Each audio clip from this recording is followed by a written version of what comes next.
when we look at, and I have a summary collection report which was started and I've continued to update from Rita, showing the Regional Income Tax Agency, showing in the last 10 years,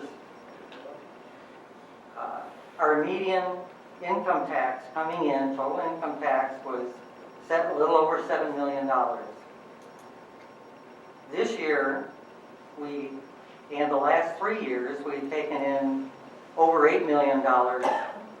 This year, the total that I saw in the last reader report was 8.367888 million.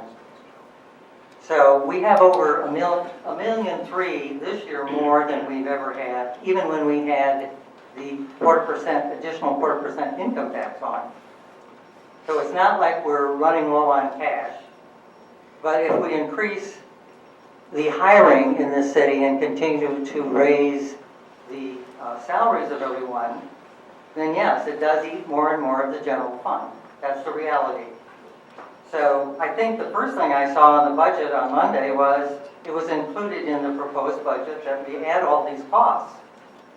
So what we want to do is look at that as a council, decide which are the priorities, and I think the priorities, at least from my standpoint, would be to continue to provide additional funds into the 401 account to repair roads, and not hire a lot of new people, because we're not talking about anything other than another year where this level of debt is on us.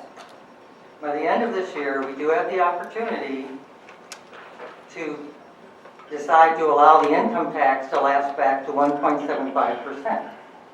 We could do that. Currently, we're paying 4% totally dedicated to the recreation center building fund. When this year ends, that fund will probably be about 1.2 to 4 million.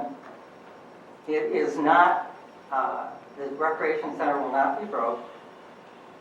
And I recommend that we look seriously at continuing a 0.25% so that we still have a 2% income tax, but that the 0.25% would replace the rec center bond payments that are going out, which are going to be completed this year.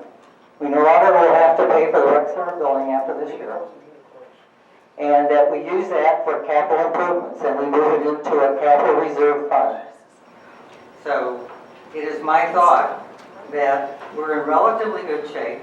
There is literally, without adding a whole bunch of additional people, we will have money to either go with notes this year and then go for a bond next year if we can get that 4% dedicated to capital improvements.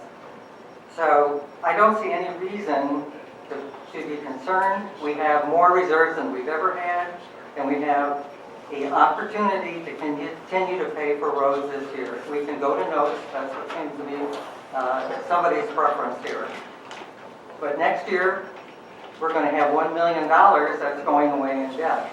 And that's currently being paid out of, not out of the general fund, it's being paid out of the income tax. And the general fund will get an additional $400,000 available to it just by the fact that our city hall debt's going away.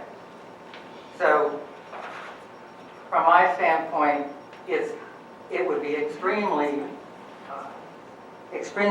poor idea to drop the credit for our taxpayers to 50% of what they're paying to external cities. Because there is no justification financially, and unless we do something rash, we should have a reasonable year again in terms of collections